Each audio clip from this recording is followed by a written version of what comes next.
This thing here is still a little bit of an adventure. It's fun. I don't get tired of it. 25 miles a day is a pleasure. Bob Peterson is better known as Poncho on the Chief Joseph Trail Ride, here from Arizona for the 11th year in a row. The country and the people, the horses. 135 people have saddled up for this leg of the trek through central Montana, and almost all of them have been on this ride before. This is Jeannie Hendrick's 13th time on the Chief Joe. I'm a history buff. I enjoy history a lot, but I would say the main thing is the wonderful riding experiences, but maybe even more, all the great friends. Talking to the riders, you hear over and over again how this annual expedition is like one big family reunion in a very beautiful setting, the magnificent American West. Oh, the scenery is just spectacular. You know, this is just an awesome part of the United States. And then the people, and then the history of the ride, the history of the horses and the history of the Nez Perce War, all that is very addicting. Yeah, I remember the very first year we came on the ride, we just thought, well, hell, we just got to come back. And we've been on it ever since. That was 17 years ago. Today, Dr. David Hill is the trail ride's official physician. A pack mule carries his supplies to handle virtually any medical emergency, and a satellite phone is kept handy to call in a medical helicopter just in case. Serious injuries are rare, but sunburn, backaches, or dehydration are not. You know, it's just fun to take care of people, and the people out here are very appreciative of my help, and that's just very rewarding. Farrier Kirk Knowlton handles the horseshoeing duties. All right, George. Mostly just throwing shoes and everything, about what you expect. And veterinarian Dr. David Rustabaki made sure the horses stayed in good health. My role here is to take care of any medical issues that the horses have, and it's kind of a draw for the riders to know that there is medical help for their horses. These horses are like family to them in most cases, and to have some medical backup for issues that come up is a huge draw for this ride.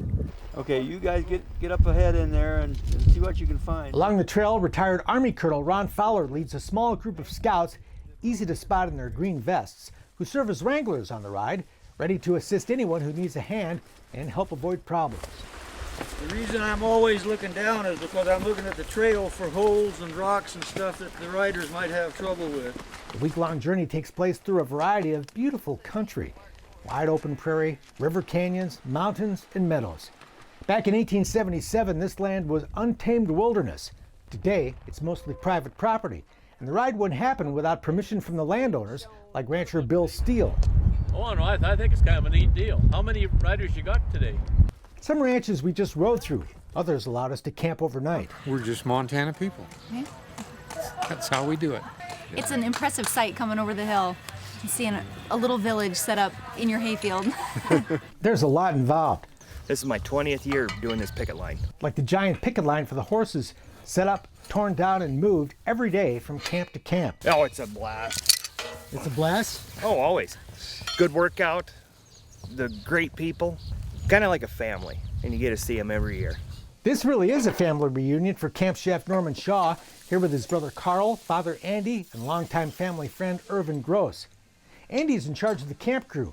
He first brought his boys along when he signed up as a mechanic and a driver for the ride 22 years ago.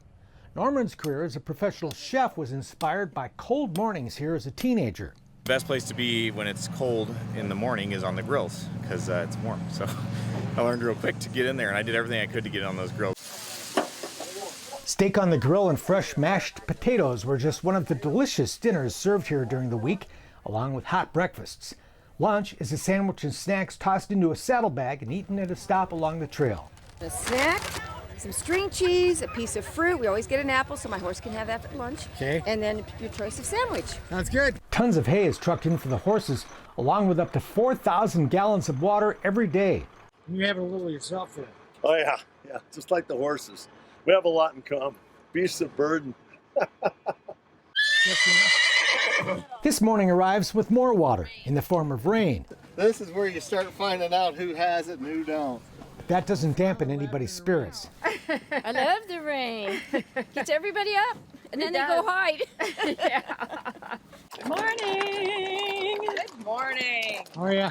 Good. The weather doesn't slow anyone down. The cook truck and the rest of the camp is packed up and moving out before the departing riders are even out of sight. Almost every rider has a driver to move their pickup truck and horse trailer from camp to camp. Irvin and his crew keep the parking well organized. Parking traffic right now, plus a whole lot of other things. Like a dance floor that gets set up, rain or shine. Of course, you can't dance pretty women if you don't have a dance floor. So when the day's ride is over, dinner finished, and the sky's clear, Marcos Dominguez can crank up the tunes for some sundown two-stepping, the end of another day that's flown by.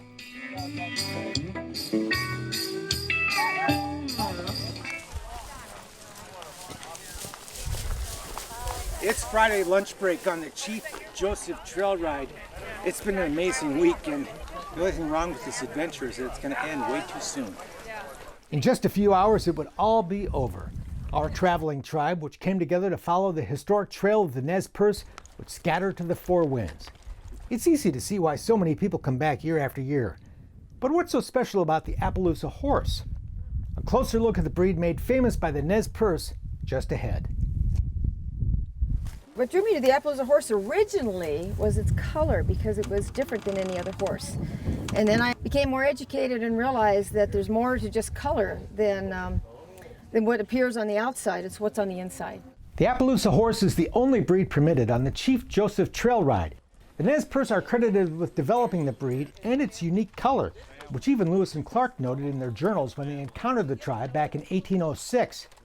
History tells us the spotted horses were originally known as a Palouse horse, named after the Palouse River in northern Idaho, a name that eventually evolved into Appaloosa. Today, the distinctive breed has a loyal following, one that believes the animal's heart is as important as its color. There's a saying, you can get in a car and go see what man has made, but you have to be on the back of the horse to see what God has made. And this horse has taken me through some amazing trails and mountains, and only her heart can take her there, starting. You've got to have that before you can even train a horse. They have to have heart and the desire to want to do this for man and enjoy really what is natural to them. And that's the spirit of the horse, and that's what I look for when I look for my special horses. Trainer and Appaloosa Club show judge Christy Wood owns the two registered Appies she's standing with, clear evidence that the breed's bloodline trumps its color. But among riders on the Chief Joe, there's no doubt that the Appaloosa's look is a big part of its appeal. I like their stamina, and your horse doesn't look like everybody else's horse because the color patterns are all so different. They're a stout, friendly horse.